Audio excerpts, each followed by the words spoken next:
So let's start our new topic with wonderful notes and detailed explanation. So hey everyone, I am Kritika and most welcome your own education platform BMLT classes, जिसमें हम haematology के another topic anticoagulants को cover करेंगे। चलिए तो सबसे पहले हम देखेंगे एंटीकोगुलेंट क्या होता है। तो एंटीकोगुलेंट ऐसे केमिकल्स होते हैं जो हमारे ब्लड को क्लॉट होने से रोकते हैं, माने खून का थक्का बनने से रोकते हैं। एंटीकोगुलेंट जो होते हैं वो सॉलिड और लिक्विड दोनों टाइप्स के होते हैं। चलिए अब फर्स्ट पॉइंट है, anticoagulants are the agent that helps in prevention of coagulation of blood. That means anticoagulant ऐसे केमिकल एजेंट्स होते हैं जो हमारे ब्लड को ख़राब होने से या जमने से बचाते हैं, ताकि हम उसे लॉन्ग टाइम के लिए लैब या ब्लड बैंक में प्रिजर्व करके रख सकें। नेक्स्ट पॉइंट है, clotting which occur immediately in blood vessels once blood has been severed. Some of the occurs naturally in the blood eating animals like leeches and mosquito.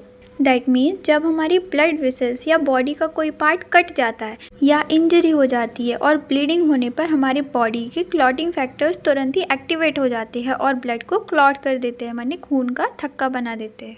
लेकिन ल्यूचस and mosquito जैसे animals में natural anticoagulant होता है, जो वो bite करते हैं तब वो ये एंटीकोगुलेंट को छोड़ते हैं ताकि ब्लड क्लॉट ना हो पाए और वो ईजिली खून चूस सके। Next point, some of them are used for prevention or treatment disorders characterized by abnormal blood clots and emboli. That means in chemical का यूज़ दो टाइप से किया जाता है। फर्स्ट तो लैब में ब्लड को लंबे समय तक प्रिजर्व करने के लिए और क्लॉट से बचाने के लिए। देन सेकंड पॉइंट है उन पेशेंट के ट्रीटमेंट के लिए जिनके ब्लड वेसल्स में एबनॉर्मल या फिर खतरनाक ब्लड क्लॉट हो गए हो और जिनके ब्लड वेसल्स में एम्बोलाई मीन्स हवा के बुलबुले एयर मास बन गए हो। चलिए तो आगे बढ़ने से पहले हम समझते हैं कि एम्बोलाई क्या होता है। देखो, जब बॉडी के किसी पार्ट में ब्लड क्लॉट हो जाता है यानी रक्त का थक्का बन जाता है, या एयर मास हवा का बुलबुला एयर बबल्स बन जाते हैं, या फिर फैट का कोई टुकड़ा अपनी जगह से टूटकर ब्लड सर्कुलेशन के साथ बहने लगता है, तो उसे एम्बुलस कहते हैं। और आगे जाकर ये एम्बुलस किसी पतली ब्लड वेसल में पूरी तरह फंस जाता है, तब वो ब्लड के सर्कुलेशन को रोक देता है और उसे ही हम एम्बोलाई कहते हैं। चलो तो अब नेक्स्ट है characteristics of anticoagulant. Anticoagulant selected for used in haematology must be following characteristics. That means जो हेमेटोलॉजी में ब्लड टेस्टिंग होती है उसके यूज़ के लिए जो एंटीकोगुलेंट का यूज़ किया जाता है उसमें क्या क्या स्पेशलिटीज़ होनी चाहिए। फर्स्ट पॉइंट है, it must not alter the cell size. That means यह सेल के साइज को नहीं बदलना चाहिए। दैट मीन्स हम ऐसे सेलेक्टेड एंटीकोगुलेंट्स का यूज़ करें जो हमारे सेल की मॉर्फोलॉजी को चेंज ना करे। That means size, shape and structures etcetera. Next point है, it must not causes of haemolysis. That means हम ऐसे एंटीकोगुलेंट का यूज़ करें जो हमारी ब्लड सेल्स के टूटने का कारण नहीं बने।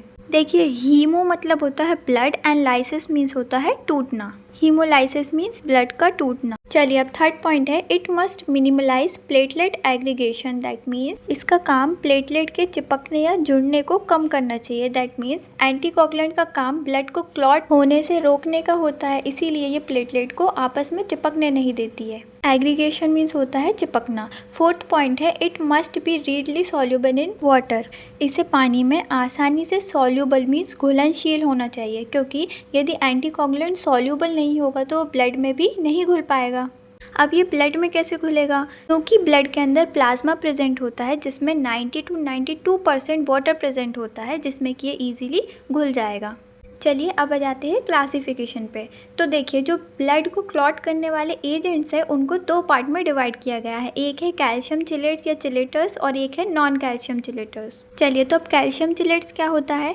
जब हम ब्लड में कोई भी calcium chelating agent like EDTA agent को मिक्स करते हैं, तब वो ब्लड के अंदर प्रेजेंट कैल्शियम के साथ बॉन्ड बना लेता है, बांध कर इनसॉल्युबल सॉल्ट माने पानी या सॉलिड पदार्थ में ना घुलने वाला बना देता है, जो कि ब्लड को क्लॉट होने से रोकता है। देन नॉन कैल्शियम चिलेट बिना कैल्शियम के साथ बॉन्ड बनाए भी ब्लड को क्लॉट करने से रोकता है। चलिए तो कैल्शियम चिलेट्स में आते हैं ऑक्सलेट। फर्स्ट है ammonium, second potassium and third double oxalate.